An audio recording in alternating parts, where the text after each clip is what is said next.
अब जो आगे वर्णन कर रहे हैं उसमें महापुरुषों की पहचान है।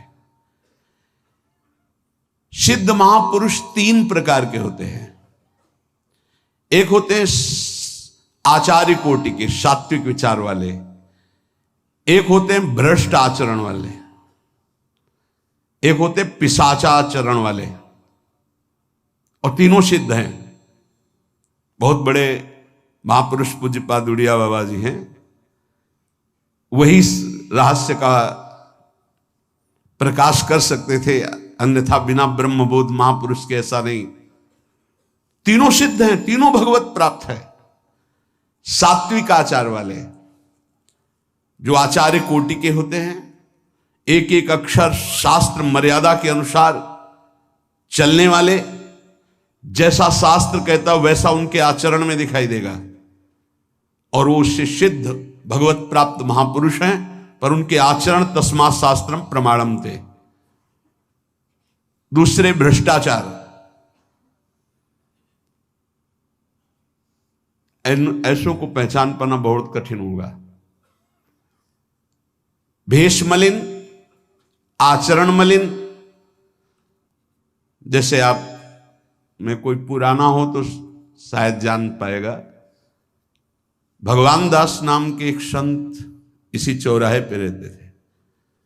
ये जो चौराहा है, कभी नंगे पड़े रहते थे, कभी वो पा रहे उनके साथ कुत्ता पा रहा है, कभी नाली का पानी पी रहे हैं, और भगवत प्राप्त महापुरुष थे। इसकी पहचान स्वयं की।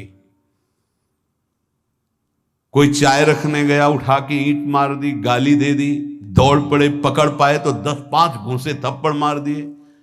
ऐसा उनका व्यवहार था। भ्रष्टाचार। हलवा कोई रख गया, खिचड़ी रख गया, कुत्ता खा रहा है, उसी के साथ वो खा रहे हैं। कभी गमछा लपेटे, कभी नंगे, सीधे प्रकृति का वार शरीर से सहते थे। बस चौराहे पे ही रहते थे। बहुत अगर गए तो ये राधा टीला है, बस इतना ही उनका था। राधा टीला से इधर, और इधर थोड़ा चढ़ाई जो है जहां पूज्य श्री चंद्रशेखर बाबा जी वास करते, उसके इधर, मतलब चौराहे के बस इतने में ही रहते थे। 12 महीना, 20 साल उनको देखा। तो जब काशी से आए हुए थे तो उनको देखा तो उनकी दृष्टि से लगा कि ये स्थिति प्रज्ञ महापुरुष हैं, पर अपने को छुपाए हुए ऐसी लीला करें। पर उनके कुछ ऐसे आचरण थे जिनसे लगा कि इनकी, हमें लगता है, बुद्धि खराब है क्या, मतलब पागलपन का दौड़ा है क्या। ऐसे राधा रमण जी दर्शन करने गए तो जो पुंडरीक जी हैं, इनके बाबा, वो उस समय थे, उनके पुत्र जो पुंडरीक जी के पिताजी, वो उनके सहायोग में। तो करुणा कृपा हुई उनकी, उन्होंने देखा। वो तो बाद में परिचय जाना उनका, हमें पता नहीं, तो बाद में परिचय। वो पीत वस्त्र धारण किए हुए वयोवृद्ध एकदम डलिया लाए, राधा रमण जी को निकाल करके अपने को प्रसाद मिला। तो सीधे राधा रमण जी की कृपा का अवलोकन करते हैं और परिक्रमा लगाना। एकदम संकल्प बना, कमंडल में 2 कुलिया रखी, ढक्कन से ऐसे ढक के, और बस मन में आया कि अगर वो बाबा हमसे आते हैं, हमारे कमंडल से कुलिया, सत्य, परम सत्य, कुलिया लेते हैं और पाते हैं और फिर रख के चल देते, तो मैं मान जाऊंगा कि प्रभु ये आपके धाम के सिद्ध महापुरुष हैं। आए हुए थे हम काशी से ऐसे, क्योंकि काशी में ऐसी लीलाएं देखी थी बड़े अवधूत कोटि के महापुरुषों को।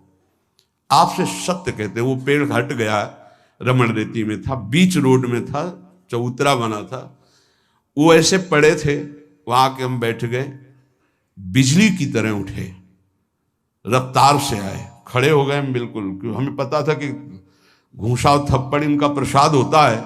हम कहा उस समय, हम कहा अगर हाथ चलाएंगे तो पकड़ लेंगे ना, बिल्कुल पोजीशन में खड़े। तो बंगाली भाषा में कुछ बोले, वैसे गले में हाथ डाला, ढक्कन हटाया, कुलिया निकाली, पाया, कुलिया वहीं रखा, ढक्कन रखा, गए और वहीं लेट गए। सत्य कहते एकदम रोम रोम खड़ा हो गया कि अरे भगवत प्राप्त महापुरुषों को जानना बड़ा कठिन है, कैसे आचरण, भ्रष्ट आचरण से रहते हैं। कभी दिगंबर, कभी गमछा लगा हुआ है, कभी कुत्ते के साथ खा रहे, कभी नाली का पानी पी रहे। पूज्य बाबा कह रहे आचरण मलिन, नाली या पैखाने का भी पानी पीने में उनको कोई भी परेशानी नहीं। गंदे जगह मलिन भाव से पड़े रहना, किंतु वृत्ति हर समय भगवदाकार रहना, भगवदाकार रहना। ये तीसरे, पिशाचाचार, गाली गलौज करना, ईंट पत्थर से मारना, हर मलिन चेष्टा बहुत कठिन है, बहुत कठिन है। ये सब देखने को मिला है भगवत कृपा से तीनों प्रकार के महापुरुषों का।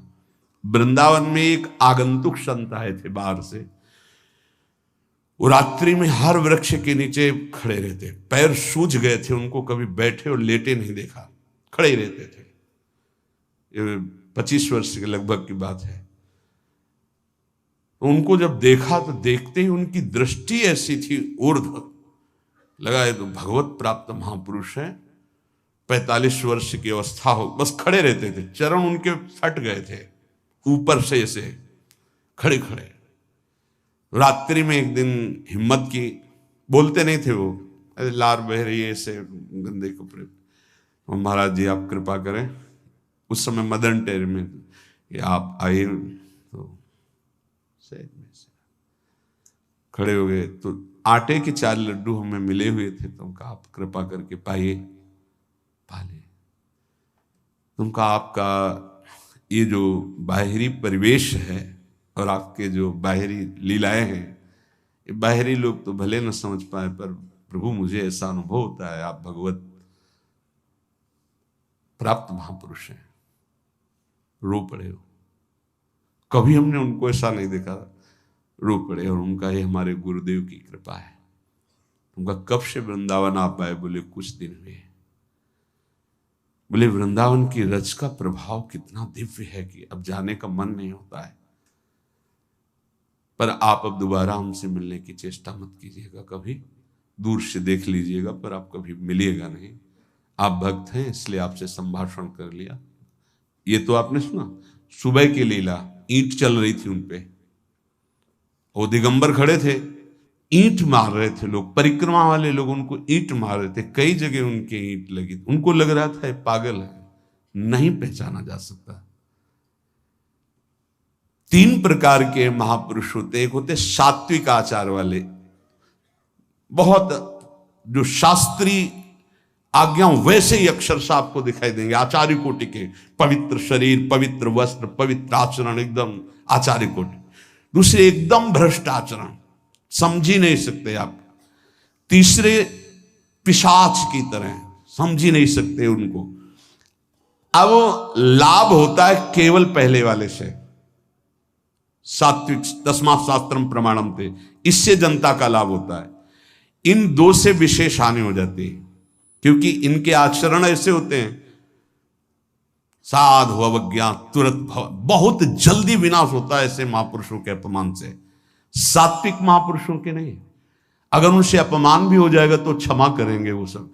इनको न क्षमा से मतलब है, न पिटाई से मतलब है, इनकी दैवी शक्ति तुम्हारा नाश कर देगी। ऐसे से बहुत, क्योंकि इनको समझ में नहीं आएगा ना।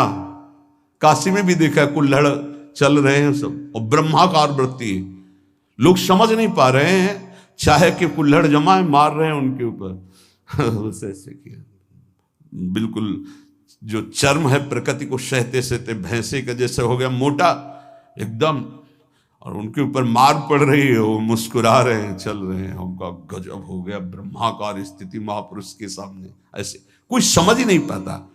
तो कह रहे हैं ऐसे भक्तों से प्रायः सबकी हानि हो जाती है, क्योंकि समझ पाते नहीं कि स्थिति क्या है, और जब उनका अपमान करते हैं, उनको मारते हैं, पीटते हैं, उनका सर्वनाश हो जाता है।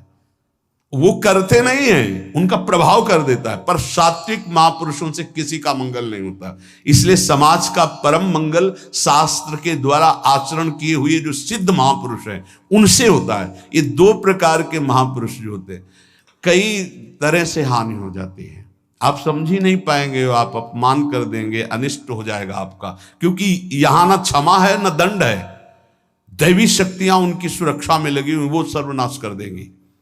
इसलिए बाबा परिचय बता रहे कि अगर तो इनको पागल ना समझा जाए। ये प्रायः जैसे एक बार बताया था कि हरगोविंद जी के पांडाल में रास हो रहा था, एक दिगंबर महापुरुष आए और वो ऐसे खड़े थे पीछे से, चूंकि आरती करने के बाद पीछे राधा वल्लभ जी की गए तो पीछे ही खड़े होना था, तो बिल्कुल पास बूट पहने हुए मारा लात पीछे से, वो मुभरा गिर गए आराम से खड़े हुए, रास को ऐसे नेत्रों से हल्का सा और बस फिचल दिए। वो पीछे 10 बार लात मारता गया, वो मुड़ के नहीं देखा किसने मारा, पीछे पीछे हम 10 कदम चले। गजब हो गया, ऐसी स्थिति इस महापुरुष की। और ये बावरा जान नहीं रहा कि अपना सर्वनाश कर दिया हमने, और वो गजेंद्र की तरह मत वाले ऐसे फोगला की तरफ चल के निकले। कैसे समझोगे महापुरुषों को? बाहरी व्यवहार। अभी 10-12 वर्ष की बात है, यमुना के पार ऐसे खो करके रहते थे दिगंबर एक महात्मा, अब है कि नहीं मुझे पता नहीं, पहले यमुना किनारे जाते थे बैठने, तो बस वो चीखते थे, राजकुमारी राजकुमार, राजकुमारी राजकुमार, यमुना पार से राजकुमारी राजकुमार। और ऐसे घास नोच नोच के जैसे गाय खाती है ऐसे खाते थे घास, और चिल्लाते क्या थे? राजकुमारी राजकुमार। किसको? प्रिया प्रीतम। राजधानी है ना, तो ऐसे वृंदावन की तरफ खड़े होते ऐसे कहते राजकुमारी राजकुमार। कैसे कोई महापुरुषों को जाने। भगवान कृपा करें कि किसी भी महापुरुष का कभी कोई अनिष्ट हमारे द्वारा ना हो, कहीं कोई अमंगल बर्ताव ना हो जाए, इसलिए परिचय बताया। कि आप सोच सकते हैं कि ऐसे भला महापुरुष हो सकते हैं? हाँ पक्का, 3 प्रकार के महापुरुषों के दर्शन हुए। उपासक को चाहिए कि जब कभी इन 2 प्रकार के महापुरुषों का जो भ्रष्टाचरण या पिशाचाचरण, इन दोनों, तो दूर से प्रणाम करके, ना सानिध्य ना नजदीक ना चरण छूना, दूर से प्रणाम करके चल दे। इनके प्रति कभी अशुद्ध भावना भी न लावे, क्योंकि वहां क्षमा शब्द नहीं है। जैसे आग में क्षमा शब्द नहीं है, अगर आपने प्यार से भी स्पर्श किया तो दाहिका शक्ति जला देगी, और रोष से भी स्पर्श किया तो उसकी दाहिका शक्ति आपको जला देगी। सात्विक आचरण वाले महापुरुषों के द्वारा परम मंगल होता है, और वही सिद्धि प्राप्त करना उचित है। इस कोटि के ये सब भगवान शंकर स्वरूप हैं, इनको केवल प्रणाम है, ना इनके आचरण अनुकरणीय है, ना इनकी स्थिति परिचय में आ सकती है।